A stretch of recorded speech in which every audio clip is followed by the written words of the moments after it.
Baiklah anak-anakku sekalian, jadi kita mau bahas ini sekarang tentang khusus tentang hormon. Namun coba kita mulai ya, kita bahas supaya paham kalian. Kita mulai dari faktor-faktor yang mempengaruhi pertumbuhan dan perkembangan. Ada faktor eksternal, kemudian ada juga faktor internal. Ya, kita mau lihat ini, bahas satu persatu. Kalian perhatikan, kita bahas ya. Nah, kalau faktor eksternal itu adalah faktor dari luar ya. Berarti kalau faktor dari internal itu adalah faktor dari dalam. Nah, apa saja faktor-faktor dari eksternal? Ada nutrisi, cahaya matahari, air, suhu, dan tanah. Ya, ini adalah faktor-faktor yang eksternal. Yang internal ada intrasel, ada intersel. Intrasel dalam sel, intersel berarti antar sel. Nah, intrasel ini adalah faktor internal yang nanti di situ ada faktor gen. Intersel atau antar sel itu adalah hormon. Kita fokus hari ini belajar di hormonnya ya. Nah, hormon yang kita bahas atau hormon pada tumbuhan disebut sebagai fitohormon.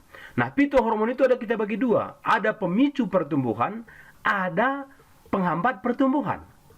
Mari kita lihat. Apa saja hormon yang termasuk ke dalam pemicu pertumbuhan? Ada auksin, gibrelin, ada sitokinin, gas etilen, ada kalin, dan satu lagi ada namanya asam traumalin. Ini untuk pertumbuhan, pemicu pertumbuhan. Ya. Sekarang mari kita lihat lagi yang menghambat pertumbuhan, yaitu asam absisat. Mari kita bahas satu persatu fitohormon ini. Nah, yang pertama yang mau kita bahas adalah hormon auksin.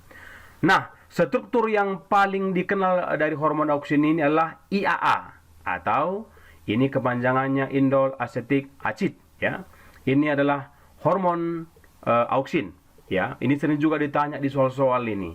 Ya, bentuk hormon auksin atau struktur paling dikenal hormon auksin adalah apa gitu. Dan yang perlu kita tahu, di manakah dibuat hormon auksin itu di meristem apikal. Sebentar saya mau jelaskan ini ya. Artinya meristem apikal ini adalah ujung-ujung. Berarti kalau kita perhatikan tanaman seperti di video pengantar yang Bapak jelaskan, berarti ada di ujung batang, ada di ujung akar juga gitu. Jadi di sanalah dibentuk yang namanya hormon auksin. Berarti kalau nanti ada soal ujian misalnya yang menyebabkan batang tanaman bertambah tinggi, langsung saja berarti hormon auksin ya. Karena terdapat pada ujung batang dan ujung akar. Di mana lagi bisa kita temukan hormon auksin ini?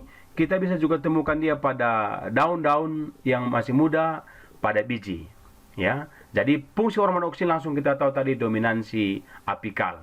Sifat kerja hormon ini apa? Mudah terurai oleh cahaya matahari. Berarti kalau kena cahaya, dia terurai, cara kerjanya berarti terhambat. Atau sering kita sebut sebagai etiolasi. Pertumbuhan yang cepat di tempat gelap. Kenapa? Nggak ada cahaya matahari di sana. Berarti hormon auksinnya berfungsi dengan sangat maksimal gitu ya. Mari coba kita lihat contoh soalnya ya. Soal praktikum di sekolah. Perhatikan dari gambar-gambar yang Bapak sajikan ini. Ada kacang hijau di tempat gelap.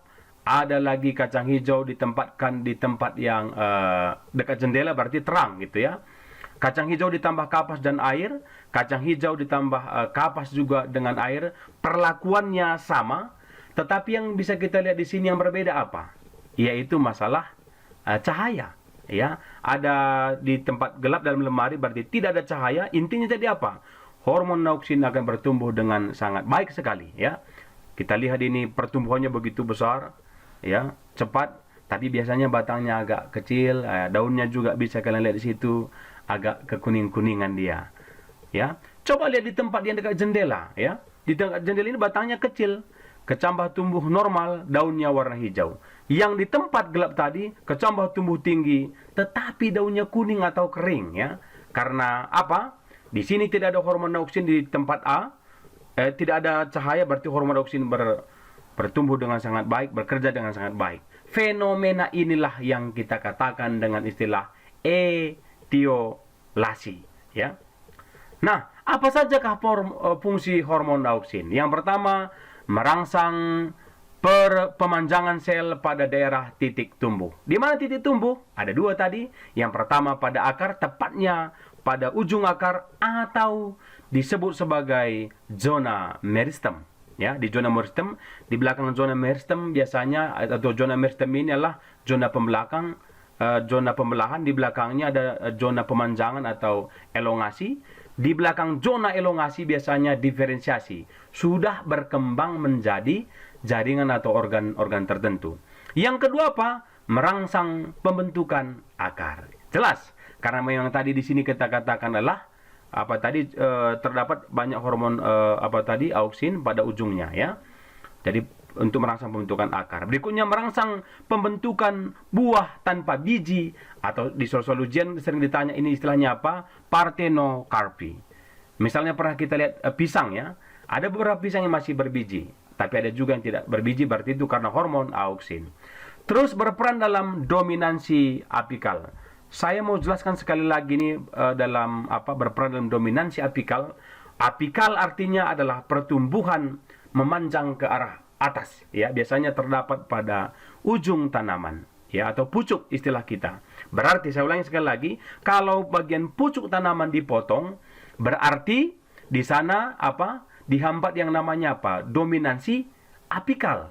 Kalau ke samping nanti namanya lateral, ya. Jadi kalau dipotong ujung tanaman berarti menurunkan frekuensi atau jumlah yang namanya hormon auksin, gitu. Jadi peran hormon auksin yang berapa ini? Yang keempat adalah berperan dalam dominansi, yang namanya tadi dominansi apikal, ya, pertumbuhan ke arah atas. Ini sering juga ditanya di soal-soal ujian ini, ya. Jadi ini kalau kita lihat misalnya contohnya fenomena daun teh, sering kan, ya, bagian teh dipotong. Berarti sebenarnya dipotong pucuknya itu, diambil pucuknya itu, di situ sebenarnya tempat produksi hormon auksin tadi. Jadi numpuhnya kemana, Pak? Bukan lagi ke atas. Lihat gambar ini, numpuhnya ke arah samping. Itu namanya apa? Lateral, bukan lagi apikal. Saya ulangi sekali lagi, apikal ke arah atas, lateral ke arah samping. Makanya kalau kita lihat biasanya kebun teh gitu kan, dia kan mengembang ke samping karena pucuk-pucuknya biasanya diambil, ya. Jika daun teh muda dipetik, maka pertumbuhannya akan tumbuh ke arah samping. Daun baru pada ketiak daun, tumbuhnya pada ketiak daun dan tunas lateral, ya, bukan lagi ke atas tadi atau apikal. Kemudian merangsang yang namanya absisi. Saya ulangi sekali lagi tadi ini, merangsang yang namanya absisi. Saya jelaskan ini. Absisi adalah pertemuan antara tangkai daun dengan dengan batang, ya. Jadi absisi maksudnya biasanya terjadi pengguguran daun. Sedikit saya jelaskan bahwa daun yang semakin tua, maka di sana terjadi penurunan namanya hormon auksin. Saya ulangi, merangsang daerah absisi artinya daerah absisi adalah pertemuan antara tangkai daun dengan batang. Bagaimana menjelaskannya? Semakin tua tanaman, maka terjadi penurunan yang namanya hormon auksin di daerah absisi. Jadi menyebabkan yang namanya gugur daunnya. Nah, itu yang dikatakan dengan daerah absisi tadi. Nah, mari kita lanjutkan. Yang kedua adalah gibberellin. Dibuat di ini meristem tunas, apikal, dan akar. Sama kayak auksin tadi, ya. Bisa juga ditemukan pada daun muda dan bisa juga kita temukan pada embrio. Apa saja fungsinya? Yang pertama merangsang pemanjangan batang, kemudian bisa juga sebagai pembelahan sel, ya. Kalau kita lihat catatannya di sini bisa kalian diniaga, pemberian ekstra gibberellin, ini perlu sebagai catatan, ini sering juga ditanya ini.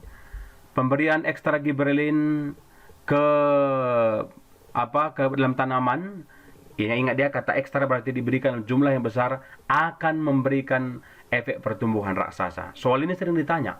Saya ulangi sekali lagi, kalau nanti ada tanaman kecil, kerdil barangkali, jika diberikan gibberellin, pertama dia akan tumbuh normal. Jika diberikan ekstra gibberellin, maka dia akan tumbuh menjadi yang namanya pertumbuhan raksasa. Ini catatan penting ini, ya. Sudah saya buat situ catatan pentingnya di situ, bahwa itu penting untuk kita pahami sebagai catatan khusus di gibberellin, ya.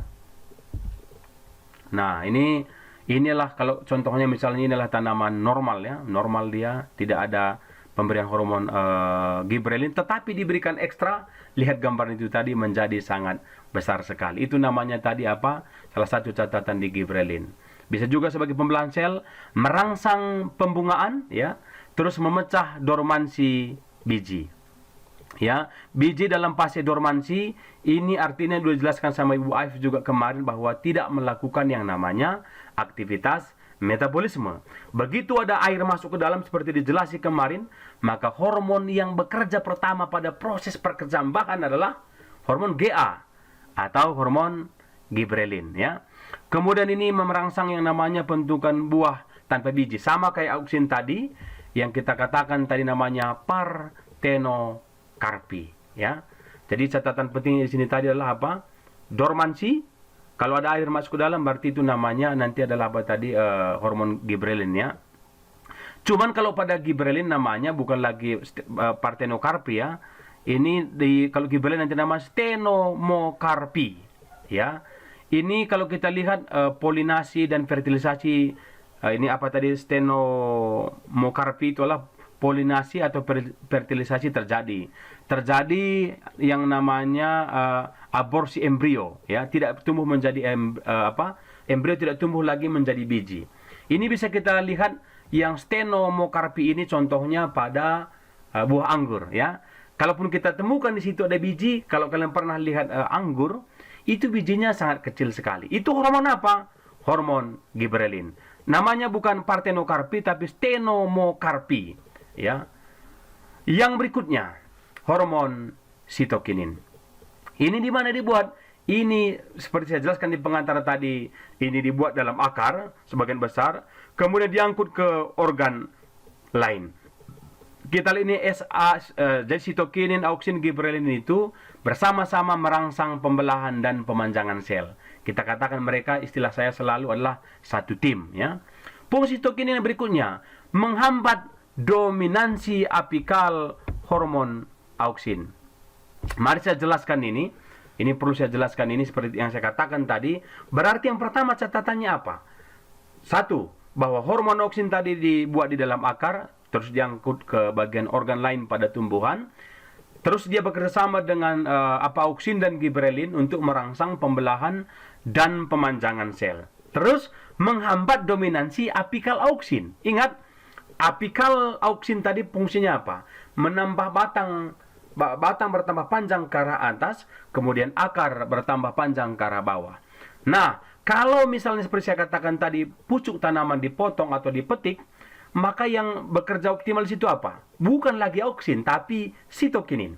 Kesimpulannya berarti dari bagian ini adalah auksin untuk membuat batang bertambah tinggi ke atas, atau disebut tadi dominansi apikal, sementara sitokinin itu adalah untuk fungsinya membuat batang bertambah panjang ke arah samping, atau kita katakan seperti di catatan ini dominansi lateral ya, bukan lagi apikal.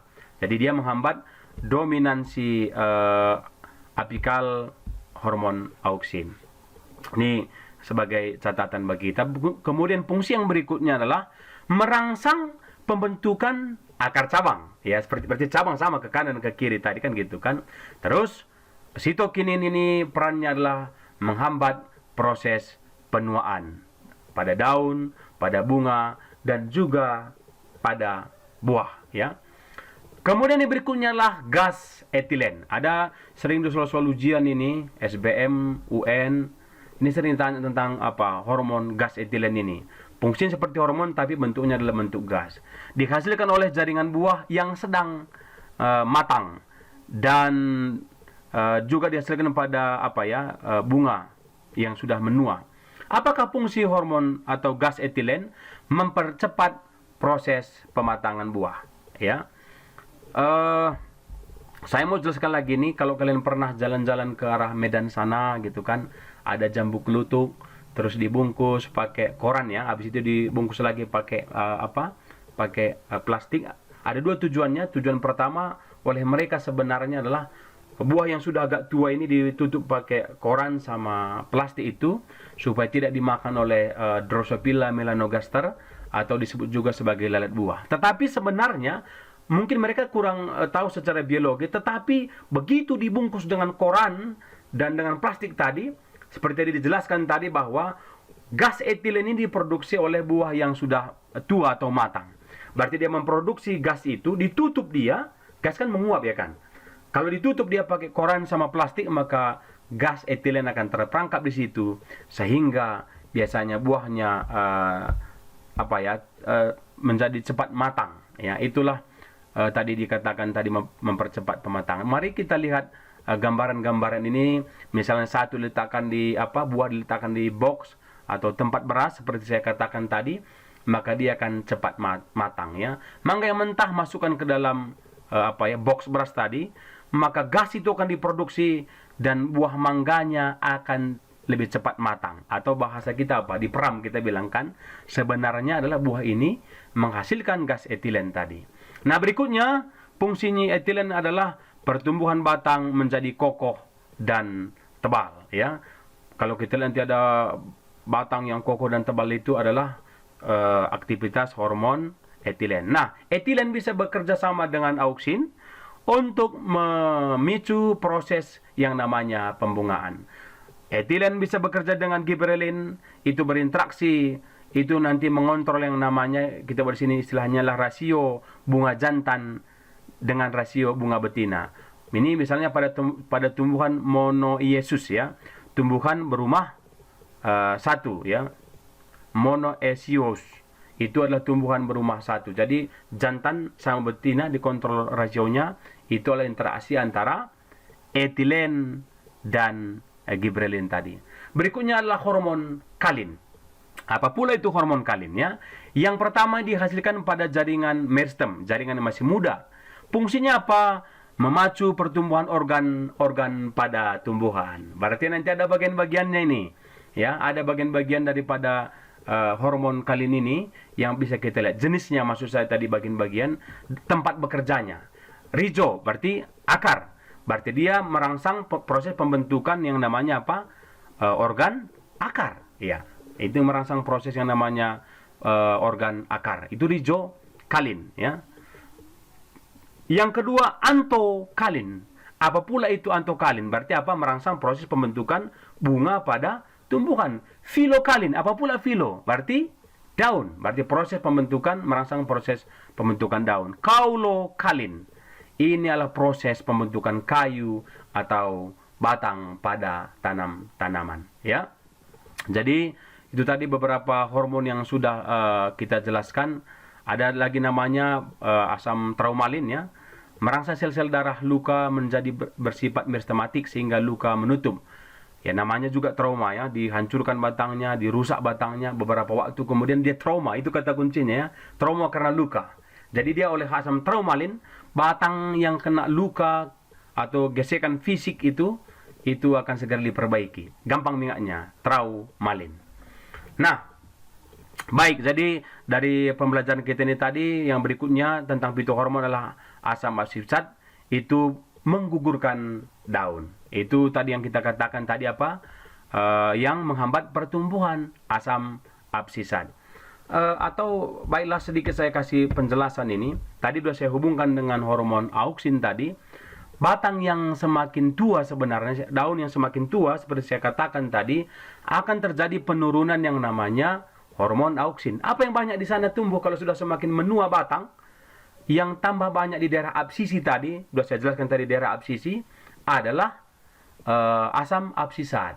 Asam absisat ini diproduksi dalam jumlah yang besar di daerah absisi, sehingga nanti dia dapat menghasilkan enzim-enzim tertentu yang dapat mensintesis yang namanya zat selulosa yang terdapat di daerah absisi. Nah, jadi kesimpulannya gugur daun karena apa? Karena penurunan kadar auksin di daerah absisi. Yang kedua, bertambahnya hormon atau asam absisat yang dapat memproduksi enzim tertentu. Enzim yang diproduksinya ini dapat menghidrolisis yang namanya selulosa yang terdapat pada daerah absisi, sehingga daun menjadi gugur. Itu yang saya katakan tadi dengan pengguguran daun. Jadi fitohormonnya itu tadi adalah tentang yang kita sebutkan tadi untuk penghambat pertumbuhan. Jadi inilah beberapa topik yang bisa saya jelaskan. Sekian dan terima kasih.